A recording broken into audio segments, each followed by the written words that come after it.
Audio Jungle.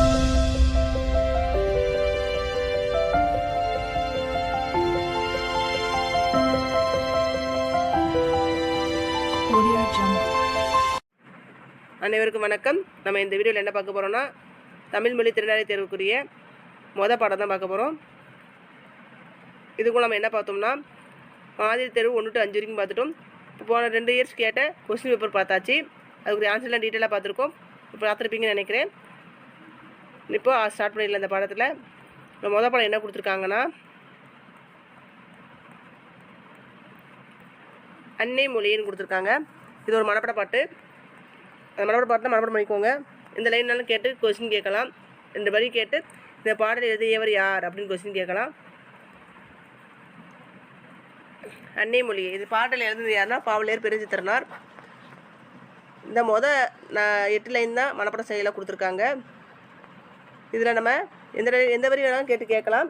ஒரு உதாரணத்துக்கு நான் ஒரு 4 லைன் கொடுத்துருக்கேன். தென்னன் மகளை, திருக்குறளின் மாண்புகளை, இன்னொரும் பாப்பதே எந்தொகையே நற்கணக்கே, மண்ணும் சிலம்பே மணிமேகலை வடிவே, முன்னும் நினைவால் முடித்தால வாழ்த்துவோமே.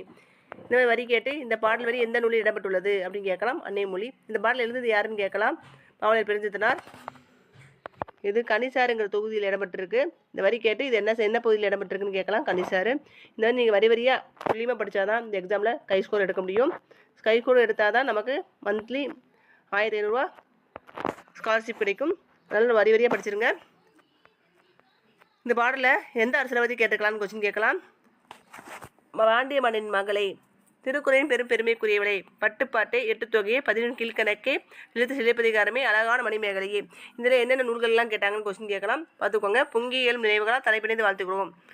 செல்மை மிக்க தமிழை எவன் குயிரே சொல்வதற்கிறேன் என் பெருமை தனை என்னுடைய தமிழ் நாக்கு எவ்வாறு உரித்துரைக்கும். இந்த பாடல் வரி இந்த செயலின் பொருள் யார் சொன்னது அப்படின்னு கேட்கலாம். சாகும்போது தமிழ் படித்து சாக வேண்டும், இந்த சாம்பலம் தமிழ் மணந்து வேக வேண்டும். இந்த வரி யார் சொன்னதுன்னா சச்சிதானந்தன். பாவலர் பெருஞ்சித்திரனார் பற்றி குறிப்பு கொடுத்துருக்காங்க. பார்த்துக்கோங்க. பாவலர் பெருஞ்சித்திரனாரின் கனிசாறு தொகுதி 1 தொகுப்பிலிருந்து 20 தலைப்புகளில் உள்ள பாடல்கள் தமிழ் தாய் வாழ்த்தும், முந்தொற்றும் யாண்டும் அப்படிங்கிற 2 பாட்டு. அதான் ஒரு கனிசாருங்க தொகுதியில் என்னென்ன பாடல்கள் எத்தனை தலைப்பில் இருக்குன்னு கேட்கலாம். 2 தலைப்பில் தலைப்பு என்னென்ன தலைப்புன்னு கேட்டால் தமிழ் தாய் வாழ்த்து, முந்தொற்றும் யாண்டும். பாவலர் பெருஞ்சித்திரனார் இதழ்கள் என்னென்னா தென்மொழி, தமிழ் சிட்டு. அவருடைய இயற்பெயர் என்னன்னு கேட்கலாம். துரைமாணிக்கம். அவர் எழுதிய நூல்கள் உலகியல் 100, பாவிய கொட்டு, 100 ஆசிரியர், கனிசாறு, என்சுவை என்பது, மகபுகு வஞ்சி, பள்ளி பறவைகள். இந்த நூல்கள் எழுதியிருக்காரு. அவருடைய எந்த நூல் தமிழ் கருவூலமாக அமைஞ்சிருக்குன்னு கேட்கலாம். திருக்குறள், மெய்ப்பொருளுரை. இது நல்லா பார்த்துக்கோங்க. நற்றினை நல்ல குறுந்தொகை. எந்த நூலுக்கு எந்த அடைமொழி இருக்குங்க நல்லா பார்த்துக்கோங்க. நற்றினை நல்ல குறுந்தொகை, நல்ல குறுந்தொகை, 500, பதிட்டுப்பட்டு ஒத்த பதிட்டுப்பட்டு, பரிபாடலாம் ஓங்கு பரிபாடல், கட்டறிந்தோர் ஏற்றும் கலித்தொகைக்கு கட்டறிந்தோர் ஏற்றும், அகம்பொறும் என்ன இத்தரத்து 8 தொகை. இந்த பாடல் வழியில் இது அடிக்கடி கேட்ட கொஸ்டின் பார்த்துக்கோங்க. அதே போல் தமிழ் திருக்குறள் மெய்ப்பொருளுரை அதை கேட்கலாம். பாவலர் பெருஞ்சித்திரனாருடைய எந்த நூல் தமிழ் கருவூலம் அமைஞ்சிருக்கு அப்படின்னு கேட்டாங்க. திருக்குறள் மெய்ப்பொருளுரை. இந்த முக்கியமான கொஸ்டின் சாகும்போது தமிழ் படி சாக வேண்டும், இந்த சாமல் தமிழ் வந்து வேக வேண்டும், சச்சின் இதை அடிக்கடி கேட்டிருக்காங்க. பார்த்துக்கோங்க. அவருடைய இயற்பெயர்லாம் பார்த்துக்கோங்க. இதில் எப்படி கேட்பாங்க கொஸ்டின், நல்லங்கிற அடைமொழி எந்த நூலுக்கு வழங்கப்படுதுன்னு கேட்டால் குறுந்தொகை. அதேபோல் ஒத்தங்கிற அடைமொழி எதுக்கு வழங்குதுன்னா பதிட்டுப்பட்டு, ஓங்குங்கிற அடைமொழி பரிபாடு, அப்புறம் கட்டறிந்தோர் ஏத்துங்கிற அடைமொழி எதுக்குரிய நூல்னா கலித்தொகை. பார்த்துக்கோங்க. அடுத்து நெக்ஸ்ட் போகலாம். உரைநடை உலகம், தமிழ் சொல் வளம். இந்த நூலை எழுதுறது யாருன்னா தேவநேய பவனர். நாடு மொழியின் நமதிரு கண்கள். இது யார் இப்போ சொன்ன லைன் கேட்கலாம். மகாகவி பாரதியார். இதை நான் மார்க் பண்ண பாயிண்டை படித்தாலே போதும். எல்லாமே மார்க் பண்ணியிருக்கேன். முக்கியமான பாயிண்ட்ஸில் மார்க் பண்ணியிருக்கேன். நீங்கள் எக்ஸாம் எழுத போதுக்கு முன்னாடி நம்ம வீடியோ ஒரு தடவை பார்த்துட்டு போனாலே அழகாக ஸ்கோர் பண்ணிடலாம். இப்போ அடிவகை: தாள், நெல், கேழ்வரகு முதலீட்டின் அடி, தண்டு, கீரை, வாழு முதலீட்டின் அடி, கோல், நெட்டி, மிளகா செடி முதலீட்டின் அடி, தூருணா, குத்து செடி, புதர் ஆகியவற்றின் அடி. தமிழில் திராவிட மொழிகளின் அகராதி ஆராயும் போது தமிழில் ஒரு பொருட்பல சொல் வரிசைகள் அவற்றில் இல்லா குறை எந்த தமிழ் அறிஞர்களுக்கும் மிக தெளிவாக தோன்றும். தமிழில் மட்டும் பயன்பட்டு தமிழுக்கு சிறப்பாக உரியனவாக கருதப்படும் சொற்கள் மட்டுமின்றி தெலுங்கு, கன்னடம் முதலிய பிற திராவிட மொழிகளுக்கு உரியனவாக கருதப்படும் சொற்களும் தமிழில் உள்ளன அப்படின்னு சொன்னது யாருன்னா கால்டுவெல். கால்டுவெல் எழுதின நூல் என்ன கேட்கலாம். திராவிட மொழிகளின் ஒப்பியல் இலக்கணம். பார்த்துக்கோங்க. அப்புறம் அடிவையை நம்ம பார்த்துட்டு இருந்தோம். அடியில் 1, 2, 3, 4 5 6 7 8 இருக்குது. அதில் தட்டு வந்து தட்டு அல்லது தட்டைங்கிறது எதை சொல்லுவாங்கன்னா கம்பு சோளம் முதலுடைய அடியை வந்து தட்டுன்னு சொல்லுவாங்க. களி வந்து கருவினுடைய அடி, கலைனா மூங்கிலின் அடி. அப்புறம் புளிய மரம் வேம்பு இதனுடைய அடியை வந்து அடின்னு தான் சொல்லுவாங்க. அப்புறம் கிளை பிரிவுகள் பார்த்துக்கோங்க. கவைனா அடி மரத்துலேருந்து பிரியும் மாம்பெரும் கிளை. கொம்புனா கொம்பு அல்லது கொப்புனா என்னென்னா கவையுடைய பிரிவு தான் கொம்பு அல்லது கொப்பு. கிளை வந்து கொம்பினுடைய பிரிவு. சினை வந்து கிளையின் பிரிவு. போத்து வந்து சினையின் பிரிவு. குச்சு வந்து போத்தியின் பிரிவு. இனுக்கு வந்து குச்சியின் பிரிவு. எதுக்கு இதுன்னு பார்த்துக்கோங்க. அப்புறம் நெக்ஸ்ட்டு சுள்ளினா காய்ந்த குச்சிக்கு தான் சுள்ளின் பேர். விறகு வந்து காய்ந்த சிறு கிளை. வெண்களினா காய்ந்த களி. கட்டைனா காய்ந்த கொம்பும் கவையும் அடியும் சேர்ந்து தான் கட்டைன்னு சொல்லுவாங்க. இலை வகை இலை வந்து புளிய மரம் வேப்ப மரத்துடைய இதெல்லாம் இலைன்னு சொல்லுவாங்க. தாள் வந்து நெல் புழு இதோடைய இலைகளை வந்து தாள்னு சொல்லுவாங்க. தோகைங்கிறது சோளம் கரும்பு முதலீட்டு நிலை. ஓலை வந்து தென்னை பனை முதலீட்டு நிலை. சண்டு காய்ந்த தாளும் தோகையும். சருகு வந்து காய்ந்த இலை. கொழுந்து வகை பார்த்துக்கோங்க. துளிர் அல்லது தளிர்ங்கிறது என்னென்னா நெல் புழு முதலுடைய கொழுந்தை வந்து துளிர் அல்லது தளிர்னு சொல்லுவாங்க. முறி அல்லது கொழுந்துங்கிறது புளி வேம்பு மரத்துடைய கொழுந்து. குருத்து வந்து சோள கரும்பினுடைய தென்னை பனை முதலுடைய கொழுந்து. கொழுந்தாடை வந்து கரும்பினுடைய நுனிப்பகுதி. அப்புறம் பூவுடைய நிலைகள் நல்லா பார்த்துக்கோம். பூவுடைய நிலைகள் மொத்தம் 7. அரும்பு வந்து பூவினுடைய தோட்ட நிலை. போது வந்து பூ விரிய தொடங்கும் நிலை. மலர் வந்து பூவுடைய மலர்ந்த நிலை. வீங்கிறது மரத்து சேர்ந்து செடியிலிருந்து பூ கீழே விழுந்த நிலை. செம்மல் வந்து பூவாடைய நிலை. நமக்கு வந்து இவ்வளோ தான் கொடுத்துருக்காங்க. அப்புறம் ஆரிவர் தமிழ் ஆசிரியர், நூலாக்க பணிகளை விரும்பி செய்தவர், சொல்லாட்சியில் பாவலர் வியந்த பெருமானார் யாருன்னு கேட்டாங்கன்னா இளங்குமரனார். அவர் திருச்சியில் இருக்கிற அல்லூரில் திருவள்ளுவர் தவசாலையையும் அப்புறம் பாவன நூலகத்தையும் உருவாக்கினார். தமிழகம் முழுவதும் திருக்குறள் சொற்பொழிவுகளை வழங்கினவர் யாரும் இவர் தான். தமிழ் வழி திருமணங்கள் நடத்தியவர் யாருன்னு கேட்கலாம். இதில் எந்த கொஸ்டினாலும் கேட்கலாம். இது இல்லைன்னு இந்த 4 லைனை கேட்டு இதில் எது வந்து சரியானது, ஒரு இளங்குமரன் பொருத்தமான வார்த்தைகள் என்ன, தவறானது என்ன அப்படின்னு கேட்கலாம். பார்த்துக்கோங்க. பிள்ளைகள் இலக்க நேரிட்டால் கூட தாய் தமிழினை இழந்து விடக்கூடாது என்று எண்ணியவர் யாருன்னு கேட்டாங்க இளங்குமரனார். தமிழ் தன திருவிக்கா போல இமைகளை முடியவரை எழுதுபாட்டில் கற்றுக்கொண்டவர் யாருனாலும் இளங்குமரனார். அவர் எழுத நூல்கள்லாம் கொடுத்துருக்காங்க. இலக்கண வரலாறு, தமிழிசை இயக்கம், தனித்தமிழ் இயக்கம், பாவனர் வரலாறு, குண்டலகேசி உரை, யாப்பரங்கலம் உரை, புறத்திரட்டு உரை, திருக்குறள் தமிழ் மரபுரை, காக்கை பாடினிய உரை, தேவநேயம். இதெல்லாம் அவர் எழுதின நூல்கள். அதேபோல் உலக பெரு தமிழருங்கிற அடைமொழி யாருக்கு இருக்கிறது தான் தமிழ் திரு ரா இளங்குமரனார். பிஞ்சு வகையெல்லாம் கொடுத்துருக்காங்க. பூ பிஞ்சு எப்படி சொல்லணும்னா பூவோடும் கூடிய இலை பிஞ்சுக்கு பூ பிஞ்சு. பிஞ்சுனா இளங்காய், வடுனா மா பிஞ்சு, முசுன பலா பிஞ்சு, கவ்வைனா எல் பிஞ்சு, குறும்பைனா தென்னை பனை முதலவற்றின் இளம் பிஞ்சு, முட்டு குறும்பை வந்து சிறு குறும்பை, இளநீர் வந்து முற்றாத தேங்காய், நூலாய்ங்கிறது இளம்பாக்கு, கருக்கல்னா இளநெல், கச்சல்னா வாழை பிஞ்சு. ஆனால் குலை வகைகள் கொடுத்துருக்காங்க. கொத்துன்னு எதை சொல்லுவாங்கன்னா அவரை துவரை முதலுடைய குலையை வந்து கொத்துன்னு சொல்லுவாங்க. குலைனா கொடி முந்திரி முதலுடைய குலையை. தார்னா வாழை குலை. கதிர் கேழ்வரகு சோளம் முதலீட்டின் கதிர். அழகு அல்லது குரல் வந்து நெல் திணை முதலீட்டின் கதிர். சீப்பு அப்படின்னா வாழை தாட்டினுடைய பகுதி தான் சீப்பு. அப்புறம் கெட்டு போன காய்கனியுடைய வகையில் எப்படி சொல்லுவாங்கன்னு பார்த்துக்கோங்க. சூம்பல்னா நுனியில் சுருங்கிய காய்க்கு சூம்பல். சிவியல்னா சுருங்கிய பழம் வந்து சிவியல்னு சொல்லுவாங்க. சொத்தை புழு பூச்சி அரித்த காய் அல்லது கனி வந்து சொத்தை. வெம்பல்னா சூட்டினால் பழுத்த பிஞ்சு. அலியல்னா குழு குளுத்த பழம். அழுகல்னா குழு குளுத்து நாரிய பழம் அல்லது காய். சொண்டுனா பதராய் போன மிளகாய். கோட்டான்காய் அல்லது கூகைக்காய்னா கோட்டான் உட்கார்ந்தனால் கெட்டக்காய். தேரைக்காய்னா தேரை அமர்ந்தனால் கெட்டக்காய். அல்லிக்காய் தேரை அமர்ந்தனால் கெட்டக்காய். உள்ளிக்காய்னா தென்னையில் கெட்டக்காய் உள்ளிக்காய். பார்த்துக்கோங்க, இது தெளிவாக பார்த்துக்கோங்க. கெட்டக்காய் தென்னையில் கெட்டக்காய் வந்து உள்ளிக்காய். தேரை அமர்ந்தனால் கெட்ட தேங்காய் தான் அல்லிக்காய். அப்புறம் பழத்தின் தோல் வகைகள். தொளி அப்படின்னா மிக மெல்லியது. தோல் அப்படின்னா திண்மமானது. தோடுனா வன்மையானது. ஓடுனா மிக வன்மையானது. குடுக்கை சுரையினோடு. மட்டை தேங்காய் நெற்றின் மேற்பகுதி. உமி நெல் கம்பு முதலீட்டின் மூடி. கொம்மை வரகு கேழ்வரகு முதலவேற்றின் உம்மி. மணி வகைகள். கூலம்னா என்னென்னா நெல் புல் முதலீட்டின் தானியங்கள். பயிர்னா அவரை உளுந்து முதலைவை. கடலைன்னு என்ன சொல்லுவாங்கன்னா வேர்க்கடலையும் கொண்டக்கடலையும் சொல்கிறாங்க. விதைனா கத்திரி விதை மிளகாய் முதலீட்டுடைய விதையை வந்து விதைன்னு சொல்லுவாங்க. கால்னா என்னன்னா புளி காஞ்சிரை முதலீட்டின் வித்து. முத்துனா வேப்ப முத்து ஆமணக்கு முத்து அப்படின்னு சொல்லுவோம்ல. அப்புறம் வேப்பு ஆமணக்கு முதலீட்டின் வித்து. கொட்டைனா மா பனை முதலீட்டின் வித்து. தேங்காய்னா தென்னையில் வித்து. முதிரைனா அவரை துவரை முதலை பயிர்கள். அப்புறம் இளம் பயிருடைய வேறு வகைகளை பார்க்க போகிறோம். நாற்றுனா நெல் கத்திரி முதலீட்டின் இளநிலை. கன்றுனா மா, புலி, வாழை முதலீட்டு நிலைநிலை. குருத்துனா வாழை நிலைநிலை. பிள்ளைனா திணை நிலைநிலை. அதே போல் குட்டினா விழாவி நிலநிலை. மடலினா மடலி அல்லது வடலி அப்படின்னு என்ன பனையுடைய இலைநிலை. பைங்குல் நெல், சோளம் முதலியவற்றின் பசும் பயிர். இதுலேருந்து அடிக்கடி கொஸ்டின் கேட்டிருக்காங்க, அது நல்லா பார்த்துக்கோங்க. 1க்கு 2 3 தடவை எழுதி பார்த்து படிச்சுக்கோங்க. அடுத்து, உலகத்திலேயே ஒரே ஒரு மொழிக்காக உலக மாநாடு நடத்திய முதல் நாடு மலேசியா.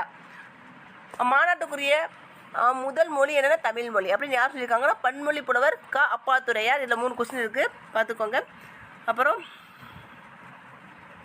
கோதுமையை எடுத்துக்கொள்ளி அது சம்பா கோதுமை, குண்டு கோதுமை, வார்கோதுமை. கோதுமை வகையை கொடுத்துட்டு சம்பா கோதுமை, குண்டு கோதுமை, வார்கோதுமை இது இல்லாதது என்னென்னு எக்ஸ்ட்ரா ஒரு கொஸ்டின் கேட்கலாம், பார்த்துக்கோங்க. தமிழ்நாட்டு நெல்லிலோ செந்நெல், வெண்ணெல், கார்நெல் அப்படி என்றும் சம்பா, மட்டை, கார் என பல வகைகள் இருப்பதோடு அவற்றில் சம்பாவில் மட்டும் ஆவாரம்பூ சம்பா, ஆனை கொம்பன் சம்பா, குண்டு சம்பா, குதிரை வாலி சம்பா, சிறுமணி சம்பா, ஜீரக சம்பா முதலிய 60 வகைகள் உள்ளன, உள்வகைகள் உள்ளன சொல்லியிருக்காங்க. பிறகு காடைக்கண்ணி, குதிரை வாலி முதலிய சிறு கூலங்கள் தமிழ்நாட்டில் அன்றி வேறெங்கும் விளைவதில்லை. ஒரு பயனோடு விட்டு போயிடக்கூடாது, எல்லாத்தையும் நம்ம குறிச்சாச்சு, பார்த்து படிச்சுக்கோங்க. அப்புறம் மொழிநாயர் என்ற அடைமொழி யார் கூறியனா தேவநேய பாவனார். தமிழ் தெருங்கிறது மொழிமொழி யாருன்னு கேட்டாங்கன்னா இளங்குமரனார். சொல்லாய்வு கட்டுரைகள் நூலில் உள்ள தமிழ் சொல்வளம் என்னும் கட்டுரையின் சுருக்கப்படமாக இடம்பெற்றுள்ளது. தமிழ் சொல்ல அரசின் உச்சம் தொட்டவர். செந்தமிழ் சொற்பிறப்பில் அகர முதலில் திட்ட இயக்குநராக பணியாற்றியவர்.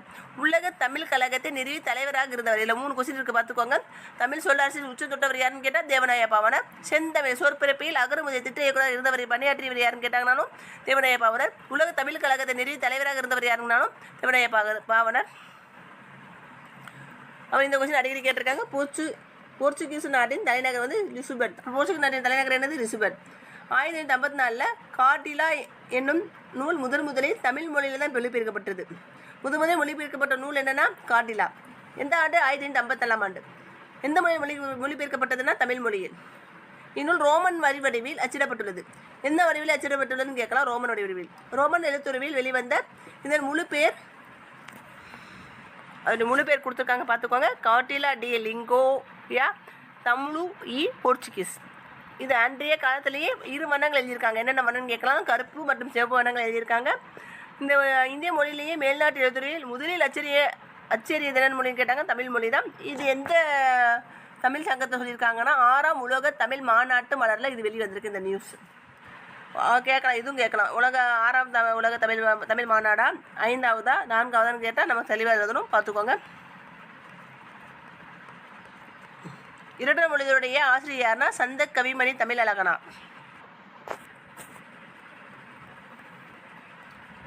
இதில் என்னென்ன நூல்களை சொல்லியிருக்காங்கன்னா தமிழையும் கடலையும் ஒப்பிட்டிருக்காங்க. தமிழ் வந்து இயல் இசை நாடகம் என முத்தமிழாய் வளர்ந்தது. முதல் இடை கடை என முச்சங்கங்கள் வளர்க்கப்பட்டது. சங்கங்கள் 50 காப்பியங்கள் அணிகலன்களாக பெற்றன. என்னது அணிகலனாக இருந்ததுன்னா 50 காப்பியங்கள் சங்க பல்லகையில் அமர்ந்த சங்க புலவர்களால் காக்கப்பட்டது. யாரால் காக்கப்பட்டதுன்னு கேட்கலாம். சங்க புலவர்களால். அப்புறம் கடல் பற்றி கடல் வந்து முத்தினை தருகிறது. வெண் சங்கு, சஞ்சலம், பஞ்சசன்யம் ஆகிய 3 வகை சங்குகள் தருது. இதில் முக்கியமானது இவ்வளோதான். அப்புறம் சொல்லும் பொருளும் கேட்கலாம். துய்ப்பது, கற்பது அல்லது தருதல். மேவலால்னா பொருந்துதலால் அல்லது பெறுதலால். முத்தமிழ் என்னென்னு பார்த்துக்கோங்க. இயல் இசை நாடகம், இதை முத்தமிழ் சொல்லலாம். முத்தினை அமிழ்ந்து எடுத்தல்ங்கிறது கடலுக்கு சொல்லியிருக்காங்க. முச்சங்கம் வந்து முதல் இடை கடை, இதுதான் முச்சங்கம் சொல்லுவாங்க. 3 வகையான சங்கு. என்னென்ன சங்குன்னா வெண்சங்கு, சஞ்சலம், பஞ்சசன்யம். இது 3 சங்கு சொல்லியிருக்காங்க. அதுக்கடுத்து மெத்த வணிகலன் அப்படின்னா 50 காப்பியம். இது மிகுதியான வணிக கப்பல்களை சொல்லியிருக்காங்க. சங்கத்தவர் காக்கனா சங்க பலகையிலிருந்து சங்க புலவர்கள் பாதுகாத்தமை பற்றி சொல்லியிருக்காங்க. நீர் அலையை தடுத்து நிறுத்து சங்கினை காக்கிறத பற்றி இங்கே சொல்லியிருக்காங்க. அவ்வளோதான். இருட்டுற மொழிதல் என்னென்னா ஒரு சொல்லோ சொற்றொடரோ இரு பொருள்பட வருவது இருட்டுற மொழிதல் அணி எனப்படும். இதில் சிலடை அணின்னு சொல்லுவாங்க. அப்புறம் கேட்கலாம், இருட்டுரை மொழிதல் அணிக்கு இன்னொரு பேர் என்னன்னு கேட்டாங்கன்னா சிலடை அணி. செய்யுள் உரைநடையில் மேடை பேச்சிலும் சிலடைகளை பயன்படுத்துகிறாங்க. அப்புறம் இந்த நூலை பற்றி சொல்லியிருக்காங்க. புலவர்கள் பலருடைய பாடல்களுடைய தொகுப்பு தான் தனிப்பாடல் திரட்டு. இது 5ஆம் பகுதி வந்து கழக பதிப்புன்னு சொல்லுவாங்க. அதுக்கடுத்து சந்த கவிமணிங்கிறது யாருடைய இயற்பெயர் தான் தமிழ் அழகனுடைய. சரி, சந்த கவிமணி என்று அழைக்கப்படுவது யாருன்னு கேட்டாங்கன்னா அடைமொழி யாருக்குரியதுன்னு கேட்டால் தமிழ் அழகனாருக்குரியது. அவருடைய இயற்பெயர் என்னன்னா சண்முக சுந்தரம். இலக்கண புலமையும் இள வயதில் செயலியற்றும் ஆற்றலும் பெற்ற இவர் 12 சிற்றிலக்கியங்கள் நூல்களை படைத்துள்ளார். அப்போனா சண்முக சுந்தரம் எத்தனை சிற்றிலக்கியங்களை படைத்துள்ளார் அப்படி கேட்கலாம், 12. தமிழ் அழகனார் எத்தனை சிற்றிலக்கியங்களை படைத்துள்ளார்னு கேட்டாலும் 12. இப்படி கூட கொஸ்டின் கேட்பாங்க. அடுத்து நெக்ஸ்ட்டு, அடடே காலையிலேயே மாலையும் வந்து விட்டதே, இது சிலரை அணி யாருக்குரியதுன்னு கேட்டால் கீவா ஜெகநாதன். அப்புறம் அன்று கச்சேரியிலும் அவருடைய காதிலும் கம்மல், குரலிலும் கம்மல். இந்த வரி யார் சொன்னதுன்னு கேட்டாங்கன்னா இசை விமர்சகர் சுப்புடு. இவர் பல்துறை வித்தகர். இந்த சென்டென்ஸ் யார் சொல்லியிருக்காங்க கேட்டாங்கன்னா கி.ஆ.பே. விஸ்வநாதன். அடுத்து உரைநடை அணிகலன். இந்த நூலை எழுதுனது எழில் முதல்வன்கிற ஆசிரியர். இந்த பாடத்தில் வந்து நிறைய கொஸ்டின் வரும். கபிலர் பாடின நூல் என்ன, கபிலருடைய நூல் என்ன கேட்டாங்கன்னா குறிஞ்சிப்பாட்டு. இலக்கிய வடிவங்கள் வந்து சிறுகதை, கட்டுரை, புதினம் எல்லாம் இலக்கிய வடிவங்கள். பேசினால் உரையாடல், எழுதினால் உரைநடை.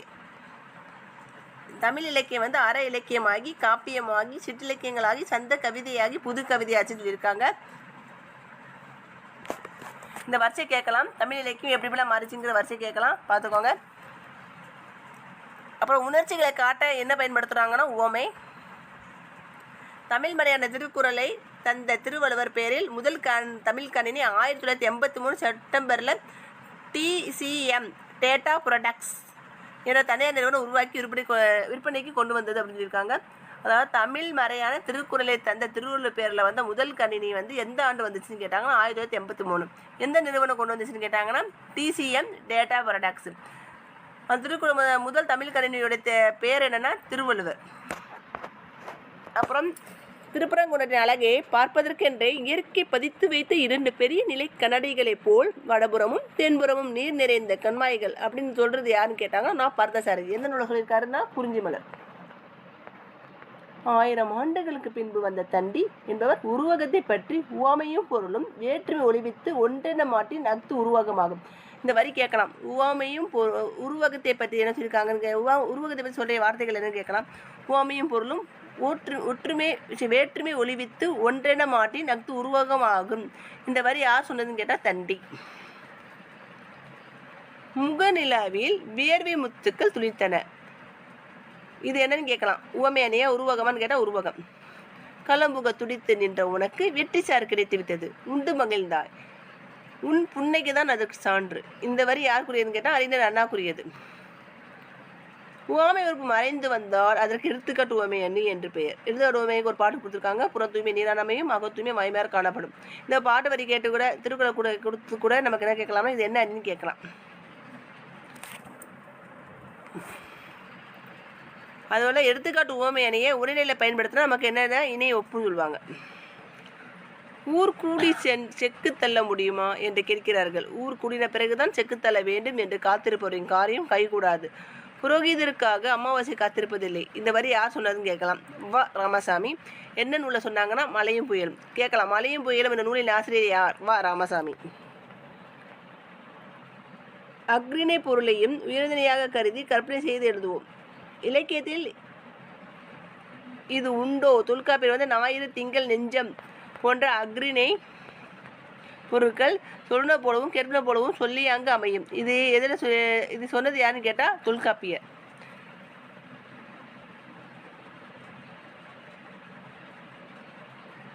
அதுபோல்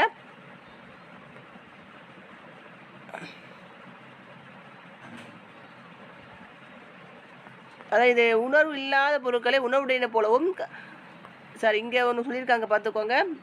உயிர் இல்லாத பொருட்களை உயிர் உள்ளன போலவும் உணர்வில்லாத பொருட்களை உணர்வுடையன போலவும் கற்பனை செய்த பேர் என்ன கேட்டிருக்காங்கன்னா இலக்கணை. உயிர் இல்லாத பொருளை உயிர் உள்ளன போலவும் உணர்வில்லாத பொருட்களை உணர்வுடையன போலவும் கற்பனை செய்வதற்கு பேர் என்னன்னா இலக்கணை. சோலையிலே புகுவேன் மரங்கள் கூப்பிடும், விருந்து வைக்கும் ஆலமர நிலையில் அமர்வேன், ஆள் என் விழுதை பார், அந்த அரசுக்கு அஃது உண்டா என்று அரசு கண்ணீர் படும், யான் விடுதின்றி வானூர ஓங்கி நிற்கிறேன், என்னை மக்கள் சுற்றி செல்கிறார்கள். கான் என்னும் வேம்பு என் நிழல் நலஞ்செய்யும், என் பூவின் குணங்களை சொல்கிறேன் வா என்றும். அத்தி நாகை விழா மா வில்வம் முதலிய மரங்கள் விழியாமல் இருக்குமோ? சிந்தனையில் அவைகளின் நுட்பங்கள் விளங்கும். மலை என்னை அடிக்கடி அழைக்கும். மலை மீது இருவேன், ஒரு இடத்தில் அமர்வேன், மேலும் கீழும் பார்ப்பேன், சுற்றுமுற்றும் பார்ப்பேன், மனம் அமைதி எய்தும். இது வரி யார் சொன்னார்னு கேட்டானா தமிழ் தென்றல் திருவிக்கா. தென்றல் அசைந்து வரும் தென்தமிழ்நாட்டில் அமைந்த திருக்குற்றாலம் மலைவளம் படைத்த பழும்பதியாகும். அம்மலையிலே கொங்கும் வேங்கையும் ஓங்கி வளரும். குரவும் முல்லையும் நறுமணம் கமலும். ஓலமா மயில் தோகை விரித்தாடும். தேனுண்ட வண்டுகள் தமிழ் பாட்டி சேர்க்கும். இத்தகைய மலையிலிருந்து விரைந்த வழித்திறங்கும் வெள்ளருவி வட்ட சுனையில் விழுந்து பொங்கும் பொழுது சிதறும் நீர் திவலைகள் பாலாவீர் போர் பரந்தெழுது மஞ்சினோடு சேர்ந்து கொஞ்சி குளவும். இந்த வரி யார் சொன்னான்னு கேட்கலாம். சொல்லின் செல்வர் ராப்பி சேதுப்பிள்ளை.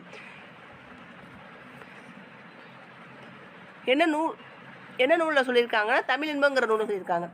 இந்த பாட்டு இந்த வரியை கொடுத்து இது எந்த நூலில் சொல்லியிருக்காங்கன்னு கேட்கலாம். தமிழ் இன்பம். இது சொன்னது யாருன்னு கேட்கலாம். ராப்பி சேதுப்பிள்ளை. ராப்பி சேதுப்பிள்ளையுடைய அடைமொழி சொல்லின் செல்வர். சொற்களை அளவாக பயன்படுத்தி உரைநடையை அழகு செய்ய மூவா வரதராஜனார் தன் தமிழ்நாட்டு பற்று என்கிற கட்டுரையில் வரி சொல்லியிருக்காரு.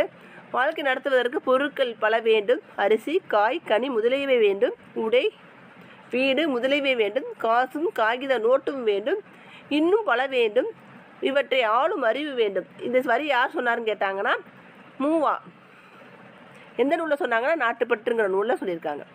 அதுபோல் படிப்பவருக்கு முரண்படுவது போல் இருக்கும். உண்மையில் முரண்படாத மெய்மையை சொல்வது முரண்படு மெய்மை. படிப்பவருக்கு முரண்படுவது போல் இருக்கும். உண்மையில் முரண்படாத மெய்மையை சொல்வது முரண்படும் மெய்மை. இந்த உலகத்தில் பயம் என்ற ஒன்றை தவிர வேறு எதற்கு நான் பயப்பட வேண்டும்? இந்த உலகத்தில் பயம் என்ற ஒன்றிற்கு தவிர வேறு எதற்கு நம்ம பயப்பட வேண்டும்? இது என்னன்னு கேட்டானா முரண்படும் மெய்மை. கலப்பில்லாத போய். இது என்னன்னு கேட்டானா சொல் முரண். சொல்லும் முறையில் அழுத்தம் கொடுப்பதற்காக எதிரும் புதிருமாக முரண்படும் கருத்துக்களாக அமைவதை எழுதுவோம். ஏன்னா எதிரினை அசைவு. இது என்னென்ன சொல்லியிருக்காங்க பார்த்துக்கோங்க. சொல் முரணை என்னென்னு பார்த்துக்கோங்க. எதிரினை அசைவு என்ன பார்த்துக்கோங்க. லெக்ரினை என்னென்னு பார்த்துக்கோங்க. முரண்படு மெய்மையான என்னென்னு பார்த்துக்கோங்க. குழப்பம் 1க்கு 2 தடவை நல்லா பார்த்துக்கோங்க. அப்புறம் குறிச்சைகள் ஒரு பக்கம், கோபுரங்கள் மறுபக்கம், பசித்த வயிறுகள் ஒரு பக்கம், புளிச்சப்பக்காரன் மறுபக்கம், நெளிந்த எலும்புக்கூடுகள் ஒரு பக்கம், பருத்த தொந்திகள் மறுபக்கம், கேடு கெட்ட இந்த சமுதாயத்திற்கு என்றென்றைக்கு விமர்சனம். தோழர்களே அப்படி சிந்தியுங்கள். இந்த வார்த்தை யார் சொன்னா பா ஜீவானந்தம்.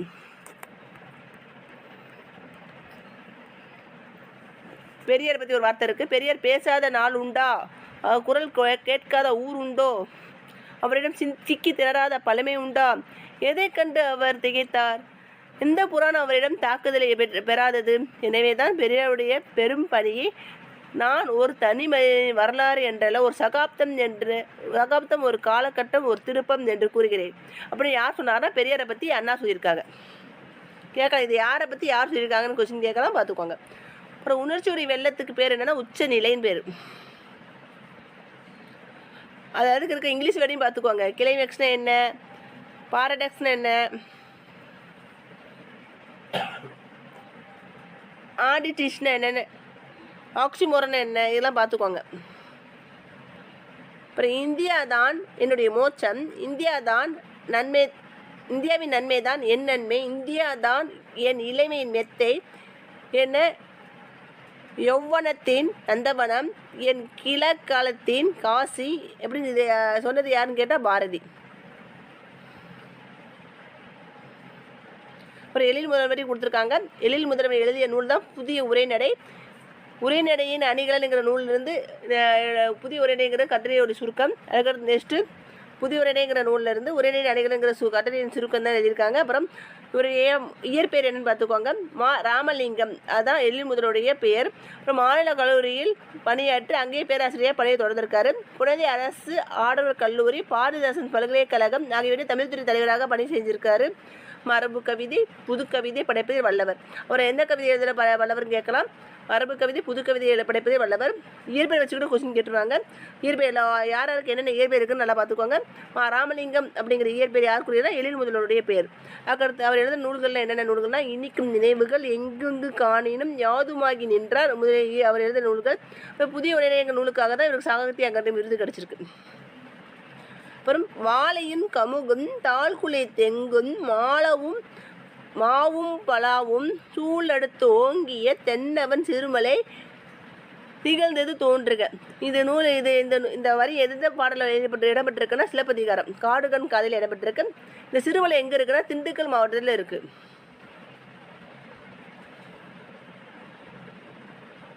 அப்புறம் இலக்கணம் வரும். மொழியை தெளிவுற பேசவும் எழுதவும் உதவுவது இலக்கணம். மொழியின் சிறப்புகளை அறியவும் இலக்கணம் துணை செய்யும். சார்பெழுத்துகள் எத்தனை வகைப்படும்? 10 வகைப்படும். அந்த 10 என்னன்னு பார்த்துக்குவாங்க. உயிர்மை, ஆயுதம், உயிரிழப்படை, ஒட்டலப்படை, குட்டியலேகரம், குட்டியலுகரம், ஐகார குறுக்கம், அவுகார குறுக்கம், அகர குறுக்கம், ஆயுத குறுக்கம். இப்போ அளபெடுத்தலுக்கு மீனிங் என்ன? நீண்டு ஒழித்தல். உயிரிழப்படை என்னன்னா செயலில் மொழிக்கு முதலிலும் இறுதியிலும் இருக்கின்ற உயிர் நெட்டெழுத்து தத்தமளவில் நீண்டு ஒழிக்கும் போது அதை குறிக்க நெட்டெழுத்துகளின் இனமான குற்றெழுத்துக்கள் அவற்றின் பின்னால் வரும். இவ்வாறு வருவது உயிரிழப்படை எனப்படும். உயிரிழப்படை 3 வகை இருக்குது. செய்யுளிசை அளபடை, சொல்லிசை அளபடை, இன்னிசை அளபடை. செயலிசை அளபடைக்கு இன்னொரு பேர் என்ன பேருனா இசைநிறை அளபடைன்னு சொல்லுவாங்க. செயலுடைய ஓசையை குறையும் போது அதை நிறைவு செய்ய நெற்றெழுத்துக்கு வந்து அளபெடுக்கும். அதுக்கு தான் செயலிசை அளபடை என்ற பேர். அதுக்கு எடுத்துக்காட்டு நல்லா பார்த்துக்கோங்க. ஒவ்வொரு எடுத்துக்காட்டு கேட்டு கேட்கலாம். ஓதல் வேண்டும். இது மொழியின் இதே முதலில் வரும். குறுநோய் இது மொழியுடைய இடையில வந்திருக்கு. நல்ல பறை இது மொழியுடைய இறுதியில் வந்திருக்கு. இன்னிசை அளபடை. இன்னிசை அளபடைனா செயலின் ஓசை குறையாத இடத்திலும் இனிய ஓசைக்காக குரில் நெடிலாகி அளவெடுப்பது இன்னிசை அளபடை ஆகும். இதுக்கு வந்து கெடுப்பதும் கெட்டா இருக்கு, இல்லை கெடுப்பதும் எடுப்பதும் இருக்குல்ல, இது வந்து இன்னிசை அளபடைக்கு எக்ஸாம்பிள். ஒரு சொல்லிசை அளபடை. செயலின் ஒரு பேர் சொல் எச்ச சொல்லாக திரிந்து அளவெடுப்பது சொல்லிசை அளபடை.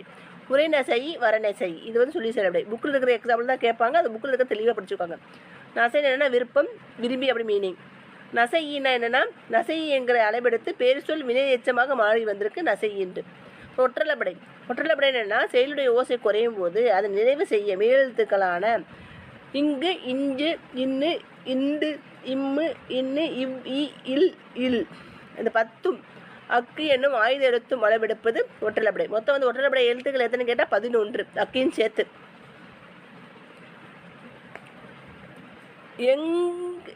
இறைவன், எக்கிலாங்கி, கையாராய், இன்னுயிர் இந்த வரி கேட்டு கூட கேட்கலாம். எக்கிலாங்கி என்ன அளபடைன்னு கேட்டால் ஒற்றலப்படை. ஒரு சொல் ஒரு எழுத்து தனித்தோ பல எழுத்துக்கள் சேர்ந்தோ பொருள் தரும் வகையில் அமைவது சொல் எனப்படும். சொல் வந்து எங்கெங்களை வருது பார்த்துக்கோங்க. 2 திணைகளையும் 5 பால்களையும் குறிக்கும். 3 வகை இடங்களிலும் வரும். உலக வழக்கில் செயல் வழக்கிலும் வரும். அதுக்கடுத்து வெளிப்படையாகவும் குறிப்பாகவும் வரும். இப்போ 3 வகை மொழிகள் கொடுத்துருக்காங்க. தனிமொழி, தொடர்மொழி, பொதுமொழி அப்படின்னு 3 வகையாக பாடும். இந்த பாட்டு கேட்கலாம். ஒரு மொழி ஒரு பொருள்னவாகவும் தொடர்மொழி பல பொருள்னவாகவும் இருமையும் ஏற்பன. இந்த பாடல் வரி எந்த நூல் சொன்னால் நன்னூல் கேட்கலாம். ஆப்ஷன் தண்டியா, நன்னூலா, தொல்காப்பியமா அப்படி கேட்டால் நம்ம கரெக்டாக நன்னூல் போடணும். தனிமொழி ஒரு சொல் தனித்து நின்ற பொருள் தருமாயின் அது தனிமொழி எனப்படும். கண், படி அப்படிங்கிறது தான் தனித்து நிற்கா. அதுவும் இல்லாமல் இது வந்து பகாப்பதமாகவும் இருக்குது. இது பிரிக்க முடியாது. அதை விட கண்ணன் படித்தானுங்கிறது பகுப்பதம். இது பிரிக்கலாம். அப்படின்னா கண் குட்டல் இன் குட்டல் அன் அப்படி பிரிக்கலாம். அப்படி பிடிச்சா அது பகுப்பதம். இது 2 தனிமொழி. அடுத்து தொடர்மொழிக்கு எக்ஸாம் பாருங்க. 2 அல்லது அதுக்கு மேற்பட்ட தனிமொழிகள் தொடர்ந்து வந்து பொருள் தருவது தொடர்மொழி எனப்படும். இப்போ கண்ணன் வந்தான் 2 வரி வந்து இணைஞ்சு சொல்வது பொருள் வருதா. அப்புறம் மலர் வீட்டுக்கு சென்றாள் இது 3 வரிகள் வந்து இணைந்து ஒரு தொடராக அமைஞ்சிருக்கிற தொடர்மொழி. இடத்துல பொதுமொழி ஒரு சொல் தனித்து நின்று ஒரு பொருளையும் அச்சொல்லை பிரிந்து நின்று மறுபொருளையும் வேறு பொருளையும் தந்து தனிமொழிக்கும் தொடர்மொழிக்கும் பொதுவாக அமைந்த பொதுமொழின்னு சொல்லுவாங்க. இப்போ 8 இருக்குது. 8ங்கிறது ஒரு நம்பரை குறிக்கும். அதேபோல் 8 வந்து பிரித்தா எல் குட்டல் தூ அப்படின்னு பிரியும். அப்புறம் எல்லை உண் அப்படின்னு மீனிங் வரும். அதேபோல் மேங்கைன்னா அது வேங்கைன்னு கொடுத்தோம்னா அது ஒரு மரத்தை குறிக்கும். அதுவே நம்ம பிரிச்சோம்னா வேம் குட்டல் கை, வேகிகின்ற கை அப்படி 2வது மீனிங். அப்படி 2 அதாவது ஒரு பொருள் வந்து ஒரு சொல் தனித்து நின்று ஒரு பொருளை தருது. அதே சொல் என்ன செய்யுதுன்னா பிரிஞ்சு வேற ஒரு பொருளை தருது. அப்படி தருது என்ன சொல்லியிருக்காங்கன்னா பொதுமொழி. அடுத்து நெக்ஸ்ட்டு தொழிற்பெயர். ஒரு வினை அல்லது செயலை குறிக்கும் பெயர் வந்து எண், இடம், பால், காலம் ஆகியவை குறிப்பாகவோ வெளிப்படையாகவோ உணர்த்தாமல் வரும் தொழிற்பெயர் அப்படி பார்த்துக்கோங்க. தொழிற்பெயர் எதை உணர்த்துன்னு பார்த்துக்கோங்க. தொழிற்பெயர் எதை உணர்த்துன்னா எண், இடம், காலம், பால் இதை குறிப்பாகவும் வெளிப்படையாக உணர்த்தாமல் வருதான் தொழிற்பெயர். ஓகேயா? அப்புறம் தொழிற்பெயர் வந்து 3 வகைப்படும். என்னென்னு பார்த்துக்கோங்க. விகுதி பெற்ற தொழிற்பெயர், அப்புறம் முதலிலை தொழிற்பெயர், முதலிலை தெரிந்த தொழிற்பெயர் 3 வகையாக சொல்லுவாங்க. இப்போ வந்து விகுதி பெற்ற தொழிற்பெயர் வந்து வினை அடியுடன் விகுதி சேர்ந்துவதால் உருவாகும் தொழிற்பெயர் விகுதி பெற்ற தொழிற்பெயர். இப்போ நடங்கிறது தான் நடத்தல், வாழ்னா வாழ்க்கை, ஆள்னா ஆளல், இதில் வந்து விகுதி பெற்ற தொழிற்பெயர். ஒரே வினையடி பல விகுதிகளையும் ஏற்கும். அதாவது நடை என்பது வினையடி, நடை, நடத்தல் அப்படின்னு நிறைய விகுதிகளை ஏற்று வரும். எதிர்மறை தொழிற்பெயர் என்ன? எதிர்மறை பொருளில் வருவது எதிர்மறை தொழிற்பெயர்னு சொல்லுவாங்க. நடவாமை, கொல்லாமை. அப்புறம் முதல்நிலை தொழிற்பெயர்னா விகுதி பெறாமல் வினை பகுதியை தொழிற்பெயராதல் முதலிலை தொழிற்பெயராகும். இதில் இருக்க எக்ஸாம்பிள் நல்லா தரவாக பார்த்துக்கோங்க. எக்ஸாம்பிள் கேட்டால் இதுலேருந்து தான் கேட்பாங்க, புக்கிலேருந்து வெளியே போகாது. அதனால் இதுக்கு எக்ஸாம்பிளோட மனப்பாடம் பண்ணிக்கோங்க. தட்டு, உரை, அடி இதெல்லாம் முதலிலை தொழிற்பெயர். இது சொற்கள் வந்து முறையே தட்டுதல், உரைத்தல், அடித்தல் போன்ற பொருள் படும்போது முதலிலை தொழிற்பெயர் ஆகுது. ஒரு முதலிலை திரிந்த தொழிற்பெயர் என்ன பார்த்துக்கோங்க. விகுதி பெறாமல் முதலிலை திரிந்து வரும் தொழிற்பெயர் முதலிலை திரிந்த தொழிற்பெயர் என்னப்படும். அங்கே முதலிலை தொழிற்பெயருக்கு என்ன வித்தியாசமோ முதலிலை திரிந்த தொழிற்பெயர் என்ன வித்தியாசம்னு பார்த்துக்கோங்க. விகுதி பெறாமல் வினை பகுதியை தொழிற்பெயராதல் முதலிலை தொழிற்பெயர்னு சொல்லுவாங்க. இது விகுதி பெறாமல் முதலிலை திரிந்து வரும் தொழிற்பெயர் தான் முதலிலை திரிந்த தொழிற்பெயர்னு சொல்லுவாங்க. எக்ஸாம்பிள் வந்து பேரு. தொழிற்பெயர் வந்து கெடுதல், தொழிற்பெயர் கெடுதல், முதலிலை என்ன கேட்டாங்கன்னா கெடு, முதலிலை திரிந்த தொழிற்பெயர் கேடு, அது சுடுதல், சுடு, சூடு. இப்போ வினையிலை பெயர்னா ஒரு வினைமுற்று பெயரின் தன்மையை அடைந்து வேற்றுமை உறுப்பு ஏற்றும் ஏற்காமலும் வேறொரு பயனிலையை கொண்டு முடிவது வினையிலை பெயர்னு சொல்லுவாங்க. வினையிலை பெயர் எங்கெங்கெல்லாம் வரும்னா தன்மை, முன்னிலை, படைக்க அந்த 3 இடங்களிலும் வரும், 3 களங்களிலும் வரும். வந்தவர், அவர்தான், பொறுத்தார், பூமி ஆழ்வார், இதெல்லாம் வந்து வினையிலை பெயருக்கு எக்ஸாம்பிள் கொடுத்துருக்காங்க. இப்போ தொழில் பெயருக்கு வினையிலை பெயருக்கு உள்ள வேறுபாடு பார்த்துக்கோங்க. வினை பெயரின் தன்மையாக்கி வினையை உணர்த்தி நிற்கும், இது தொழில் பெயர். தொழிலை செய்யும் கர்த்தாவை குறிக்கும். தொழிற்பெயர் தான் என்னென்னு பார்த்துக்கோங்க. வினை பெயர் தன்மையாகி வினையை உணர்த்தி நிற்கிறது என்னென்னா தொழிற்பெயர். தொழிற்பெயர் வந்து காலம் காட்டாது, படைக்க உரியதாக இருக்கும். இது எக்ஸாம்பிள் வந்து பாடுதல், படித்தல். வினையிலை பெயருக்கு என்னென்ன கொடுத்துருக்காங்க. தொழிலை செய்யும் கர்த்தாவை குறிக்கிறது என்னன்னு கேட்டாங்கன்னா வினையிலை பெயர் அது காலம் காட்டும் மூவிடத்திற்கும் உரியது. இதுக்கு ஒரு எடுத்துக்காட்டு வந்து பாடியவள், படித்தவர். புக் பேக் கொஸ்டின் நம்ம பின்னால் பார்ப்போம். புக் பேக்லேயே சிலது இம்பார்ட்டன்ட் கொடுத்துருக்காங்க, அதை கொஞ்சம் பார்த்துட்டு போயிடுவோம்.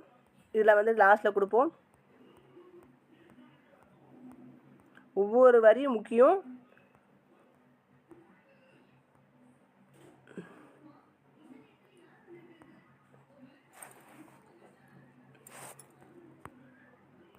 இதில் கூட கொஸ்டின் கேட்டிருக்காங்க, பார்த்துக்கோங்க. தண்ணி பாடல் திறது, இந்த பாட்டு வரி கேட்டு தண்ணி பாடல் எழுதுறது யாருன்னு கேட்டால் சுந்தர கவிராசர்.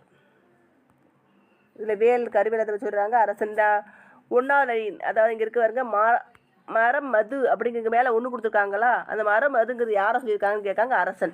அதே போல் மரத்தில் ஏறி அப்படிங்கிறது யாரை சொல்லியிருக்காங்கன்னா குதிரை. இந்த மாதிரி வரியில் கேட்டிருக்காங்க. மரம் மதே அப்படிங்கிறது இந்த 3வது லைன் எதை சொல்லியிருக்குன்னா வேலம், வேல்ங்கிறது கருவேல மரத்தை சொல்லியிருக்கு. 4வது மரம் மதுங்கிறது அரசன். அது 9வது என்ன கேட்டிருக்க மரம் மது, மரம் மதுங்கிறது யாரை சொல்லியிருக்காங்கன்னு கேட்டால் அரசன், மைண்ட் ஏற்றிக்கோங்க. அதே போல் மரத்தில்ங்கிறது என்ன சொல்லியிருக்காங்க, குதிரையை பற்றி பேசியிருக்காங்க. அப்புறம் மரம் மதேனா அது வந்து வேல் அல்லது கருவேல மரத்தை பேசியிருக்காங்க. அதுக்கடுத்து 5, 6 பார்த்துக்கோங்க. மரத்தை கண்டு அப்படிங்கிறது எதை பற்றி சொல்லியிருக்காங்கன்னா புலியை பற்றி, மரத்தினால் புலியை பற்றி சொல்லியிருக்காங்க. மரத்தை குத்திங்கிறது புலியை பற்றி சொல்லியிருக்காங்க. அதுக்கடுத்து 8 என்ன போட்டிருக்காங்க, காட்டு வலி. மரம் மதுங்கிறது இங்கே காட்டு வலியை பற்றி பேசியிருக்காங்க. இந்த மாதிரி இந்த வரியை கொடுத்து கூட கொஸ்டின் கேட்காங்க. இந்த 11வது என்ன பார்த்துருக்காங்க, 11 வந்து மரம் எடுத்தார். என்ன மரம்னா அத்தி மரம். ஆள் குத்தல் அத்தி ஆரத்தி, இது கேட்கலாம்.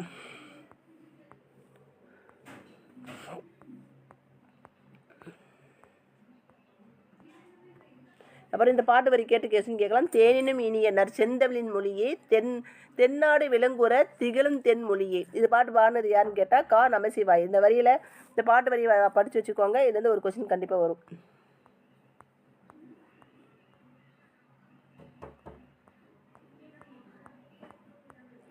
அப்புறம் சொல்லறிவோம். ஒவ்வொன்னா உயிரெழுத்து, கான்சனன்ட்னா மெய்யெழுத்து, ஹோமோகிராஃப்னா ஒப்பெழுத்து, அப்புறம் மோனோலிங்குவல் அப்படின்னா ஒரு மொழின்னு சொல்லுவாங்க, கன்வர்சேஷன்னா உரையாடல், டிஸ்கஷன்னா கலந்துரையாடல். அப்புறம் அறிவு விரிசைன்னு ஒரு ஒரு 3 இது கொடுத்துருக்காங்க. இது அடிக்கடி கேட்குறாங்க. நாம் ஏன் தமிழ் காக்க வேண்டும்? இந்த நூலை எழுதுனது யாருன்னா முனைவர் சேதுமணி மணியன். தவறின்றி தமிழ் எழுதுவோம் மா நன்னன். பச்சை நிழல் உதயசங்கர். இப்போ ஒரு 3 கொஸ்டின் கேட்கேன், அதில் கமெண்ட் செக்ஷனில் ஆன்சர் பண்ணுங்கள். தென்னன் மகளை என்று குறிப்பிடப்படுவது யாரை? புதிய உரைநடை என்ற நூலின் ஆசிரியர் யார்? புள்ளிக்காய் என்று அழைக்கப்படுவது எதை? எந்த காயை? உலகத்திலே ஒரு மொழிக்காக உலக மாநாடு நடத்திய முதல் நாடு என்ன நாடு? இப்போ கேட்ட 4 கொஸ்டினுக்குரிய ஆன்சரை கமெண்டில் தெரிவிங்க. நெக்ஸ்ட் வீடியோவில் செகண்ட் லெசனை பார்த்துடலாம். Thank you students.